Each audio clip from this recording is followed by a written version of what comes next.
ஆண்டவர் இயேசு உங்கள் மேலே மிகவும் அன்பு வைத்ததுனால உங்களோடு பேசி உங்களை உற்சாகப்படுத்தி உங்களுக்கு அற்புதம் செய்து உங்களை ஆசீர்வதித்து உங்களுடைய துக்கத்தை சந்தோஷமாய் மாற்ற விரும்புகிறார்.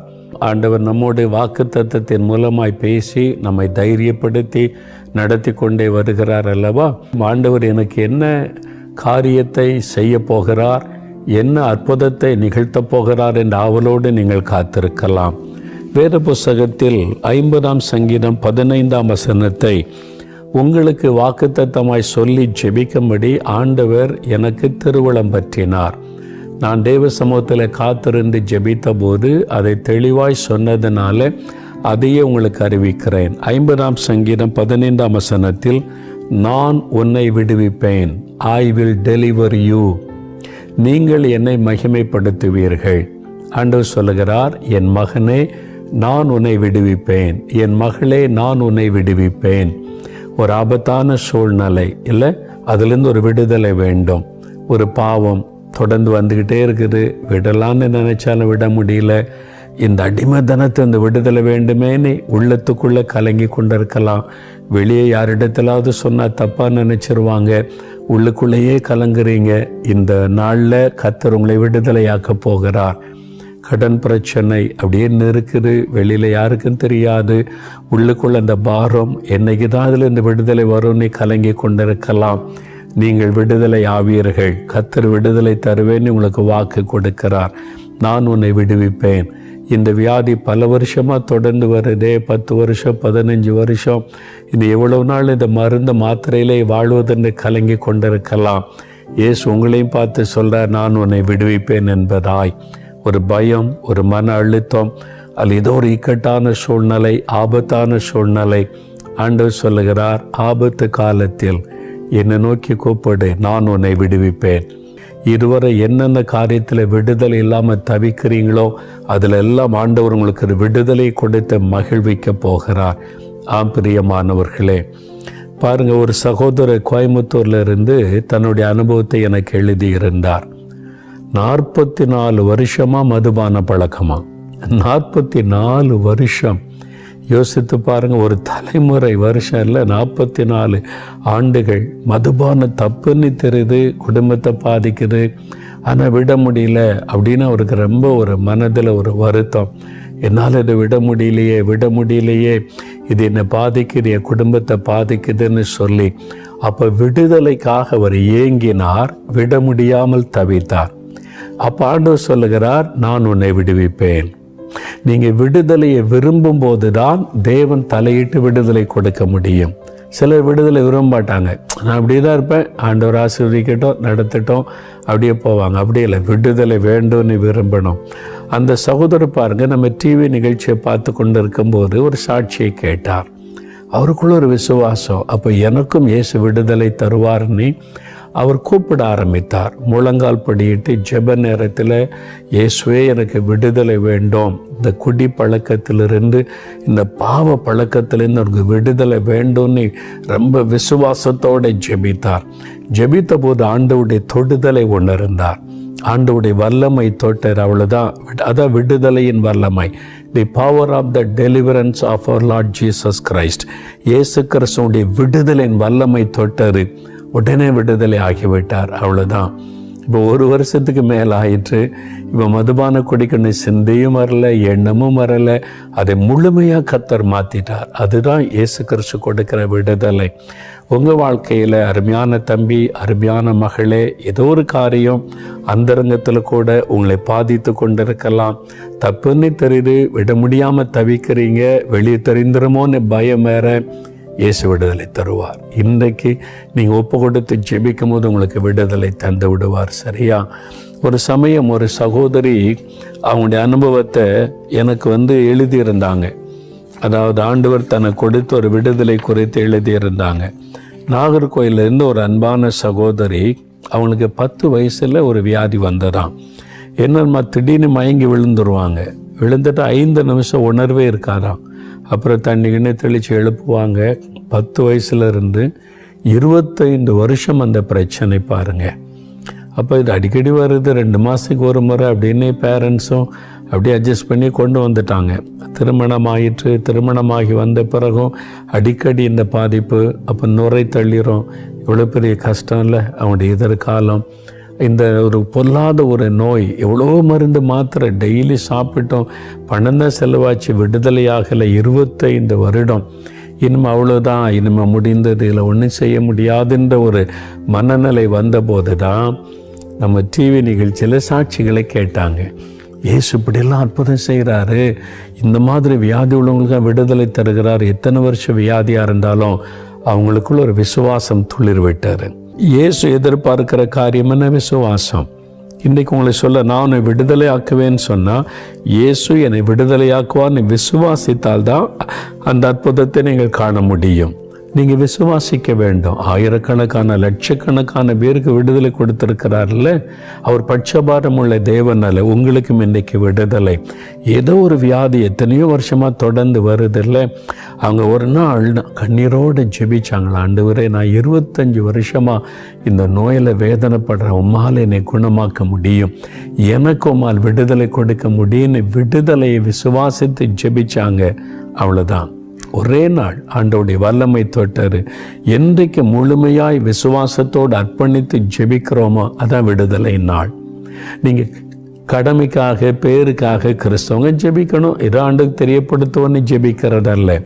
உண்மையான இருதயத்தோடு கருத்தாய் விடுதலை விரும்பி விசுவாசத்தோடு ஜெபிக்கும் போது அற்புதம் நடக்கும்.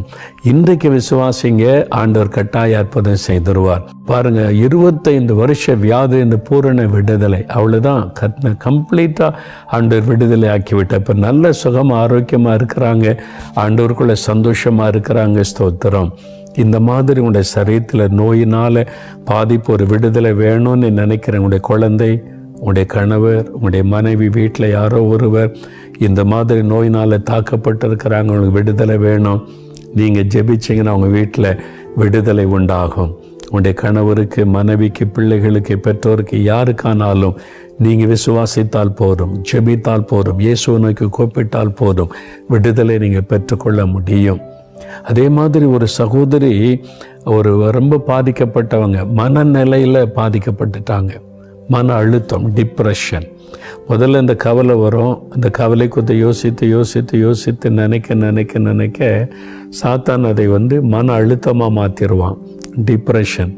அப்புறம் யார்கிட்டையும் பேச மனம் வராது. அந்த சகோதரி அப்படி தான் எழுதியிருந்தாங்க, யார்கிட்டையும் பேச எனக்கு மனம் இல்லை, தனியாகவே உட்காந்துருப்பேன், வீட்டுக்குள்ளே யாரு கூடயும் சேர மாட்டேன், தனியாக உட்காந்து யோசித்துக்கிட்டே இருப்பேன், மனதில் போராட்டம். என்ன சாத்தான் உள்ளே நுழைஞ்சிருவான். அதனால தான் நீங்கள் ஒன்றுக்கும் கவலைப்படாமல் எல்லாவற்றையும் தேவனுக்கு தெரியப்படுத்துங்க. கவலைன்னு ஒன்று வரும்போதே ஆண்டவரை கூப்பிட்டுறணும், ஆண்டவருக்கு தெரியப்படுத்திடணும். நீங்கள் அதை பற்றி யோசிக்க சாத்தான் அதுக்குள்ளே நுழைந்து அதை பெரிதாக்கி உங்களுடைய மனநிலையில் ஒரு அடிமைத்தனத்தை கொண்டு வந்து உங்களுடைய மன அழுத்தத்துக்குள்ளாக்கி ஃபைனல் எங்கே கொண்டு நிறுத்துவான் தெரியுமா? இனிமேல் உன் பிரச்சனை தீராது, இனிமேல் உன்னால் ஒன்றும் செய்ய முடியாது, செத்து போயிரு, தற்கொலை தூண்டுவான். இதுதான் சாத்தானுடைய திட்டம். ஏன்னா உங்களை நரகத்துக்குள்ளே கொண்டு போயிடணும் என்பதுதான் அவனுடைய நோக்கம். நீங்கள் இருந்து ரட்சிக்கப்பட்டு பல்லூத்து போயிடக்கூடாது. ஏதாவது ஒரு விதத்தில் உள்ள நுழைஞ்சி உங்களுடைய ஆத்மாவை கெடுத்து பயத்துக்கு அடிமையாக்கி உங்களை நரகத்துக்குள்ளே கொண்டு போன்றது அவனுடைய திட்டம். அதனால் இந்த டிப்ரெஷன் எல்லாம் உருவாக்கி இன்றைக்கி நிறைய பேர் மன அழுத்தம். காரணம், பிசாசு அதுக்குள்ளே நுழைஞ்சிருவான். அதனால தான் ஆரம்ப நேரத்தை கவலை என்கிறது வந்த உடனேயே இயேசுகிட்ட போயிடணும், அவர்கிட்ட தெரியப்படுத்திடணும். எல்லாத்தையும் என் மேலே வச்சிருன்னு சொல்கிறார்ல, நீங்களே உட்காந்து ஏன் யோசிக்கிறீங்க? நீங்களே உட்காந்து நீ கவலைப்படுறதுனால பிரச்சனை தீந்துற போதா? கணவர் ரட்சிக்கப்பட்ட போகிறாரா? நீ கவலைப்படுறதுனால கடன் பிரச்சனை நீங்கிருமா? வறுமை மாறிடுமா? இல்லையே. அவருக்கு தெரியப்படுத்துங்க. பிரச்சனைக்கு சொல்யூஷன் இயேசு. அவருக்கு தெரியப்படுத்திட்டா கவலையும் போய் நீ கவலைப்படாத, நான் பார்த்துக்கிறேன்னு சொல்லிடுவார். கவலையும் போயிடும். அந்த கவலைக்கு காரணமான பிரச்சனையை அவர் மாற்றி விடுவார். நம்ம அதை செய்யாததுனால நம்மளே உட்காந்து யோசித்து தான் சாத்தான் உள்ளே நுழைந்து நம்முடைய சிந்தனை வழியாய் நுழைந்து அடிமையாக்கி கடைசியில் மரணத்துக்குள்ளே கொண்டு போகிறான். நீங்கள் அப்படி இருக்கக்கூடாது. இன்றைக்கு உங்களுக்கு விடுதலை. அந்த சகோதரி ஒரு நாள் இந்த ஒரு 2-3 வருஷமாக வேதனைப்பட்டுக்கிட்டே இருந்திருக்கிறாங்க.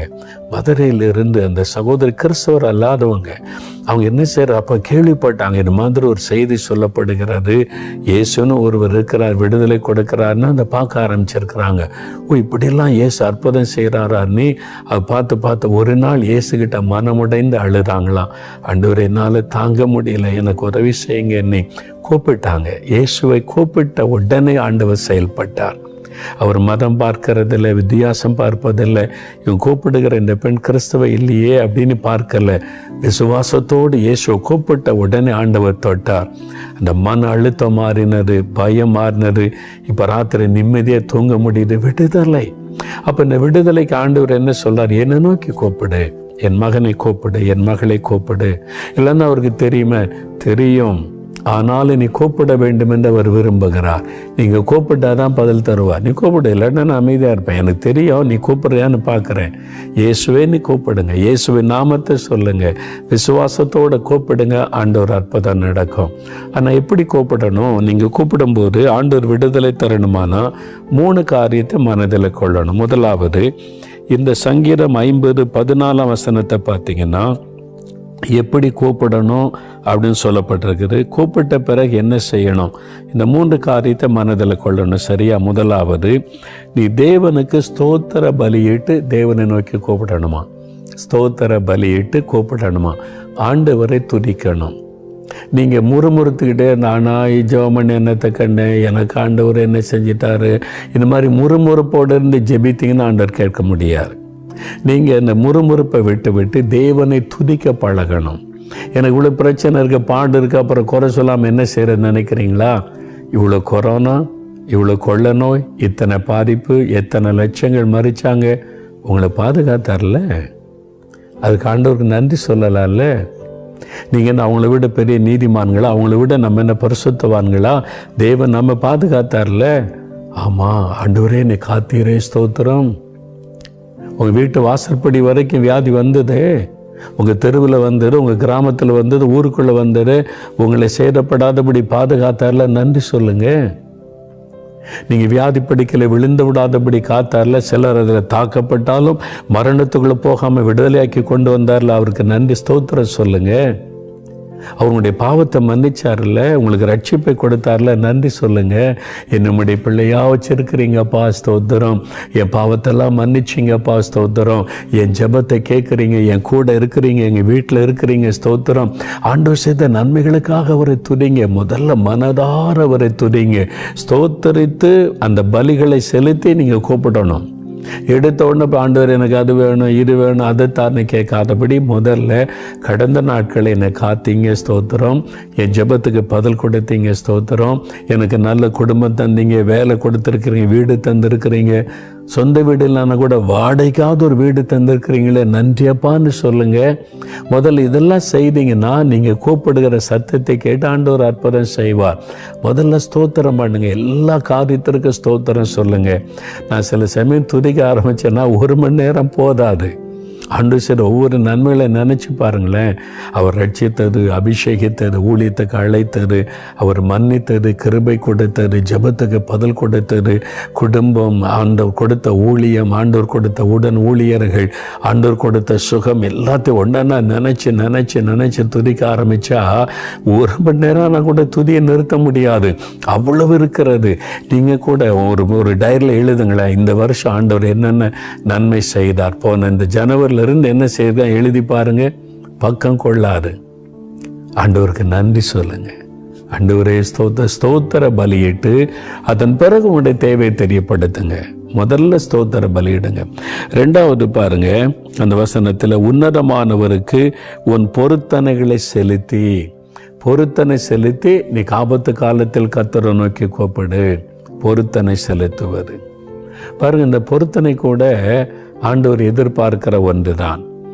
நீங்கள் 1 சாமுவேல் 1:11 வாசித்தீங்கன்னா, அன்னாள் தெய்வ சமூகத்தில் போய் தனக்கு ஒரு குழந்தை இல்லை, நிறைய நிந்தை, அதனால் என் நிந்தை மாறணும், அதுக்கு ஒரு ஆண் குழந்தையை கொடுத்தால் அதை உமக்கே நான் தந்து விடுகிறேன் என்று பொருத்தனை பண்ணி ஜெபம் பண்ணினாள்.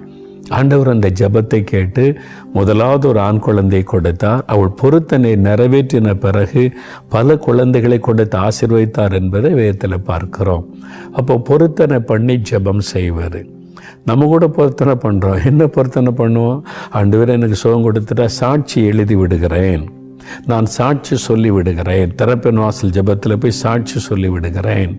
இதில் ஏதாவது செலவு இருக்குதா? செலவில்லாத பொருத்தனை தான் நம்ம பண்ணுவோம்.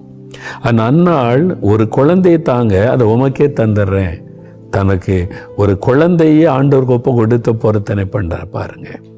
அதே மாதிரி ஆதியாகமம் 28ஆம் அதிகாரத்தில் வாசித்தீங்கன்னா யாக்கோபு ஒரு ஜெபம் பண்றார். அந்த கடைசி வசனம் பார்த்தீங்கன்னா, தேவரீர் என்னை ஆசீர்வதித்து என்னை பாதுகாத்து என்னை திரும்ப என் தேசத்துக்கு கொண்டு வந்தா நீர் கொடுக்கிற எல்லாவற்றிலும் உமக்கு தசமபாகம் செலுத்துவேன். பொருத்தனை பண்றார். 10% உமக்கு தந்துருவான் ஆண்டவரே, நீர் எனக்கு தருகிற எல்லா ஆசீர்வாதத்தில் தசமபாகம் உமக்கு தருவேன் என்று பொருத்தனை பண்ணி ஜெபம் செய்தார் என்பதாய் வேதத்தில் பார்க்கிறோம். பொருத்தனை பண்ணிட்டா கட்டாயம் நிறைவேற்றணும். சும்மா சிலர் எல்லாத்துக்கும் பொருத்தனை பண்ணுவாங்க, மறந்துடுவாங்க, அது சாபமாகிவிடும். கர்த்தருக்கு பொருத்தனை பண்ணி செலுத்தாமல் விட்டால் அது கர்ட்ஸ், சாபமாகிவிடும். அது உங்களுக்கு பெரிய பாதிப்பை கொண்டு வந்துடும். அதனால் பொருத்தனை கட்டாயம் பண்ணதான் அவசியம் கிடையாது. விசுவாசத்தோடு ஜெபித்தா போதும். ஒருவேளை ஆண்டவர் ஏவி உங்களுக்கு ஒரு பொருத்தனை பண்ணி ஜெபிச்சிங்கன்னா அது ஒரு வேல்யூ உள்ளதாக இருக்கும். ஆண்டவர் அற்புதம் செய்கிறதை பார்த்துருக்கிறேன். ஒரு கிறிஸ்தவர் அல்ல, இந்து சகோதரி, எனக்கு அதான் ரொம்ப ஆச்சரியம். சமீபத்தில் நம்ம நிகழ்ச்சிக்கு ஒரு சாட்சி எழுதியிருந்தாங்க, ஜெபிக்கலாம் வாங்க நிகழ்ச்சிக்கு. அவங்களுடைய நிகழ்ச்சியை பார்த்து தான் இப்படி ஒரு இயேசுன்ற கடவுள் ஜெபத்துக்கு பதில் கொடுக்கறது இதெல்லாம் அறிந்து கொண்டு நான் ஜெபிக்க ஆரம்பித்தேன். எனக்கு ஒரு பிரச்சனை இருந்தது. அதுக்கு நான் ஜெபம் பண்ணும்போது பொருத்தனை பண்ணேன். என்ன பொருத்தனை பண்ணியிருந்தாங்க தெரியும்? பொருத்தனை பண்ணி ஜெபிச்சு அடுத்த நாளே அற்புதம், உடனே சூழ்நிலை மாறிட்டு அற்புதம் செய்துட்டார் ஆண்டவர். அவங்களுக்கு என்ன பொருத்தனை பண்ணாங்களா? நான் 100 பைபிள் வாங்கி இயேசுடிக்கா ஊழியத்துக்கு தருவேன். ஏன்னு சொன்னால், இங்கேருந்து ஆண்டவர் அறியாத மற்றவங்களுக்கு இந்த பைபிள் கொடுக்கப்படணும், வேத வசனத்தை மற்றவங்களை அறிந்து கொள்ளணும். அவங்க ஒரு இந்து சகோதரி, அவங்க எவ்வளோ கரெக்டான பொருத்தனை பண்ணாங்க பாருங்கள். 100 பைபிள்ன்றது அது சில ஆயிரங்கள் தான். ஆனால் 100 ஆத்துமாக்களுக்கு பைபிளை வாசிக்காத புது ஆத்துமாக்களுக்கு அதை கொடுக்கும்போது பரலோக சந்தோஷப்படல. நீங்கள் பண்ணுகிற பொருத்தனை உங்களை பெருமைப்படுத்துகிறதா இருக்கக்கூடாது, தேவனை மகிமைப்படுத்துகிறதா இருக்கணும், தேவனுடைய ராஜ்யத்தை கட்டுகிறதற்கு உதவியாக இருக்கணும். நீங்கள் பொருத்தனை பண்ணால் ஒரு மிஷினரியை தாங்குவேன், ஒரு ஆலயத்தை கட்டி கொடுப்பேன், ஆண்டவரே நான் சுவிசேஷ ஊழியத்துக்கு ஒரு 10,000 ட்ராக்ஸ் அச்சடித்து கொடுக்கிறேன், ஒரு 1000 காஸ்பல் வாங்கி கொடுக்கிறேன். ஆண்டவருடைய பிரதான கட்டளை நிறைவேற்றுவதற்கு ஏற்றதாக இருந்தால் ஆண்டவருடைய உள்ள மகிழ்ச்சி அடையும். அல்லது என் பிள்ளையை நான் உமக்கு ஊழியத்துக்கு தர்றேன், நீங்கள் என்னங்க பயன்படுத்தணுமோ பயன்படுத்துங்க. நம்ம என்ன பொருத்தனை பண்ணுறோம்? ஃபேன் வாங்கி போடுறேன், இது வாங்கி போடுறேன், இது வாங்கி போடுறேன், அது சபையாருக்கு தெரியப்படுத்தி எல்லாருக்கும் தெரிஞ்சு விளம்பரம் பண்ணி பொருத்தனை பண்ணோம் அப்படின்னு சொல்லிடுறோம். ஆண்டு சொல்லுவார், உன் பலன் அடைஞ்சி தீர்ந்தாச்சுப்பா, அவ்வளோதான். அப்படி அல்ல. நம்முடைய பொருத்தனை தேவனுடைய ராஜ்யத்தை கட்டுவதற்கு ஏதுவானதாக இருக்கணும். அதை பார்த்து தான் ஆண்டோடைய வசனத்துக்கு ஏதுவானதாக இருக்கணும். இயேசுவை மகிமைப்படுத்துறதுக்கு ஏதுவாக இருக்கணும். இயேசுவை வெளிப்படுத்துவதற்கு ஏதுவானதாக இருக்கணும். அப்போ ஆண்டோடைய சித்தத்தின்படி இருக்கணும். பாருங்க, இப்போ தசமபாகம் கொடுப்பது ஒரு சபைக்கு தசமபாகம் கொடுக்கும்போது சபை ஊழியம் நடத்தப்படணும். இல்லை, அந்த சபையில் நடக்கிற நிறைய ஊழியத்தின் தேவைகள் உண்டு. அதை வச்சு தான் அந்த சபையை நடத்த முடியும், அந்த ஊழியத்தை நடத்த முடியும். அது மாதிரி நீங்கள் தேவனுக்கு ஒரு பொருத்தனை பண்ணி ஜெபிக்கும்போது தேவன் அதை கவனமாக கேட்டு அற்புதம் செய்வார். நீங்கள் என்ன பொருத்தனை பண்ண ஆண்டவர்கிட்ட காத்திருந்து ஜெபிங்க. நீங்கள் எனக்கு ஒரு நன்மை தரணும், எனக்கு இந்த காரியம் செய்யணும், நீங்கள் என்கிட்ட என்ன எதிர்பார்க்குறீங்க ஆண்டவரேன்னு கேளுங்களேன். பொருத்தனை என்பதை நாமளாக தீர்மானிக்கிறாரு. சில சமயம் ஆண்டவர் உணர்த்துவார்ல, நீ இதை செய்ய, நான் உனக்கு இதை செய்கிறேன் அப்படின்னு. எல்லாமே தேவனுடைய ராஜ்யம் கட்டப்படுகிற காரியமாக தான் இருக்கும், சுவிசேஷத்தை அறிவிக்கிற காரியமாகத்தான் இருக்கும். அந்த மாதிரி பொருத்தனை பண்ணுங்க, ஆண்டவருடைய உள்ள மகிழ்ச்சி அடையும். ஒரு கிராம ஊழியம் செய்கிற எத்தனை ஏழை ஊழியர்கள் ஒரு மெகாஃபோன் வாங்கி கொடுக்குறேன், அவங்க போய் வசனத்தை சொல்லட்டும், 1000 ரூபா தான் ஆகும். நீங்கள் வாங்கி கொடுத்தீங்கன்னா அவங்க ஊழியம் செய்வாங்கல்ல, சுவிசேஷம் பரவும் இல்லை. அதனால் இனிமேல் நீங்கள் பொருத்தனை பண்ணால் இயேசுடைய பிரதான கட்டளை நிறைவேற்றுவதிலும் சுவிசேஷத்தை அறிவிப்பதிலும் மிஷினரிகளை அனுப்பி தேவனுடைய ராஜ்யத்தை கட்டுகிற பணிக்கு ஏற்றதாக இருக்கணும். நீங்கள் புதிய ஏற்பாடு வாங்கி கொடுக்கலாம், காஸ்பல் வாங்கி கொடுக்கலாம். அப்போ நீங்கள் பொருத்தனை பண்ணுறது என்ன பொருத்தனை பண்ணுகிறீங்க யோசிங்க. என் மகளுடைய திருமணத்தை ஆசீர்வாதமாக நடத்தி கொடுங்க ஆண்டவரே, நான் வட இந்தியாவில் ஒரு சர்ச்சு கட்டி கொடுக்குறேன். 10 லட்சம்லாம் ஆகாது, ஒரு 3 லட்சத்தில் ஒரு சர்ச்சு கட்டிடலாம். நீங்கள் கல்யாணத்துக்கு எவ்வளோ செலவு பண்ணுறீங்கல்ல, அப்படி ஒரு பொருத்தனை பண்ணி என் மகளுடைய வாழ்க்கை ஆசீர்வாதமாக இருக்கட்டும், பிள்ளைனுடைய வாழ்க்கை ஆசீர்வாதமாக இருக்கட்டும். வீடு கட்டுறீங்க, இதை கட்டி முடித்து கொடுத்துருங்க, அது ஒரு குறைவில்லாமல் ஆண்டவரே நான் உங்களுக்கு ஒன்று வீடு கட்டி கொடுக்குறேன், கிராமத்தில் சர்ச்சு கட்டி கொடுக்குறேன். பொருத்தனை பண்ணலாம்ல. வித்தியாசமாக யோசிங்க. தேவனுடைய ராஜ்யத்திற்கு பயனுள்ளதாக உங்களுடைய பொருத்தனை இருக்கணும். அப்போ தேவன் அதை பார்த்து சந்தோஷப்பட்டு ஆசீர்வதிப்பார். சரியா? அடுத்தது 3வது என்ன செய்யணுமா? நான் உனக்கு விடுதலை தருவேன், நீ என்னை மகிமைப்படுத்தணும். சரியா? மகிமைப்படுத்துறேன்னா இயேசு எனக்கு இந்த அற்புதம் செய்தார், உங்களுக்கு செய்வார் என்று மற்றவர்களுக்கு சொல்லுவது. அதான். அப்போ நான் உன்னை விடுவிப்பேன், நீ என்னை மகிமைப்படுத்துவாய். உங்கள் மேலே ஒரு நம்பிக்கை வச்சு தான் அவர் விடுதலை தருகிறார். என் பிள்ளைக்கு விடுதலை கொடுத்தா என்னை மகிமைப்படுத்துவான், என்னை மகிமைப்படுத்துவாள், என்னை இயேசு இந்த கடன் பிரச்சனை விடுதலை ஆக்கினார்னு சொல்லுவது. எவ்வளவு இந்து மக்கள் சாட்சி எழுதுறாங்க தெரியுமா? தைரியமாக சொல்கிறாங்க, இயேசு தான் மெய்யான ஆண்டவர் என்று அறிந்து கொண்டேன், எனக்கு இந்த அற்புதம் செய்தார். அப்போ அதன் மூலமாக அநேகர் இயேசுவை அறிந்து கொள்ளுகிற வாய்ப்பு ஏற்படுகிறதல்லவா? ஆண்டவர் என்னை குணமாக்கினார், எனக்கு அற்புதம் செய்தார், விடுதலை கொடுத்தார்.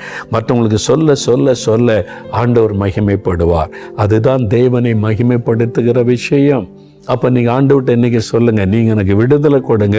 நான் ஒரு 10 பேருக்கு சொல்கிறேன், உண்மை அறியாதவங்களுக்கு சொல்கிறேன், என் ஃப்ரெண்ட்ஸுக்கெல்லாம் சொல்கிறேன், எனக்கு தெரிஞ்சவங்களுக்கெல்லாம் சொல்கிறேன், ஏசு எனக்கு இப்படி செய்தார், உங்களுக்கு செய்வார்னு சொல்லுவேன்னு ஒப்பு கொடுங்க. ஆண்டவர் கட்டாயம் விடுதலை தருவார். ஒப்பு கொடுக்குறீங்களா? இப்போ ஜெபிக்கலாமா? அவங்களுடைய விடுதலைக்காக ஜெபிக்க போகிறேன்.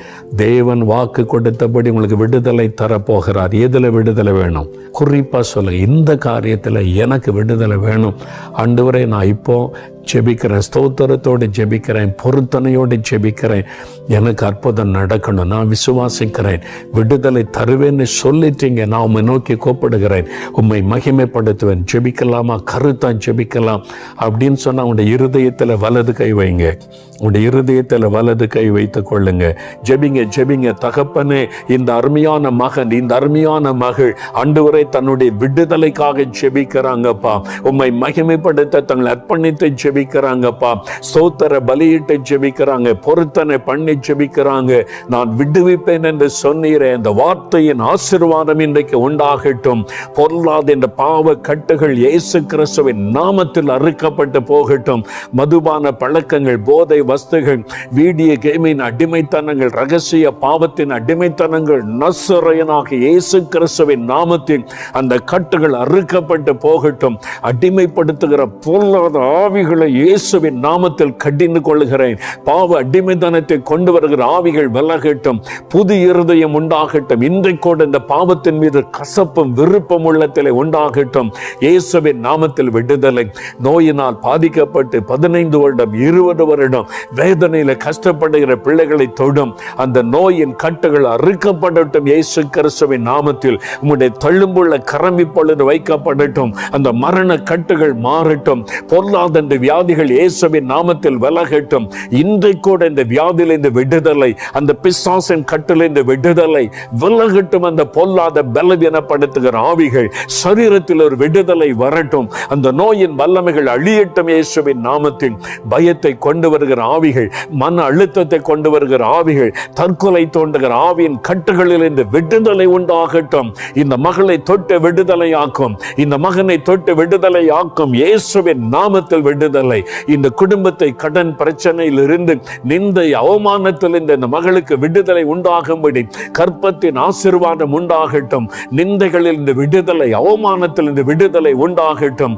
பொல்லாத மனிதர்கள், பொல்லாத ஆவியினுடைய கிரியைகள் இந்த விடுதலை உண்டாகட்டும். இவர்களை பயப்படுத்துகிற காரியங்கள், ஆபத்தான சூழ்நிலைகளில் இருந்து இயேசு கிறிஸ்துவின் நாமத்தில் விடுதலை உண்டாகட்டும். ஒவ்வொரு நாளும் விடுதலை. இன்றைக்கு இந்த விடுதலை ஆரம்பிக்கட்டும். இன்றைக்கு ஒரு மாற்றத்தை அவர்கள் காணட்டும். இன்றைக்கு ஒரு அடையாளத்தை அவர்களுக்கு காண்பியும். இயேசு கிறிஸ்துவின் நாமத்தில் இந்த விடுதலை உண்டாவதாக. அவர்கள் மகிழ்ந்து களி கூறட்டும். உம்மை மகிமைப்படுத்தட்டும், உம்மை உயர்த்தட்டும், உம்முடைய நாமத்தை பிரஸ்தாபப்படுத்தட்டும். அப்படியே கர்த்தர் ஆசீர்வதித்து விடுதலை கொடுத்து மகிழ பண்ணின அன்பிற்காக ஸ்தோத்திரம், ஸ்தோத்திரம், ஸ்தோத்திரம். இயேசு கிறிஸ்துவின் நாமத்தில் ஜெபிக்கிறோம் பிதாவே. ஆமென்.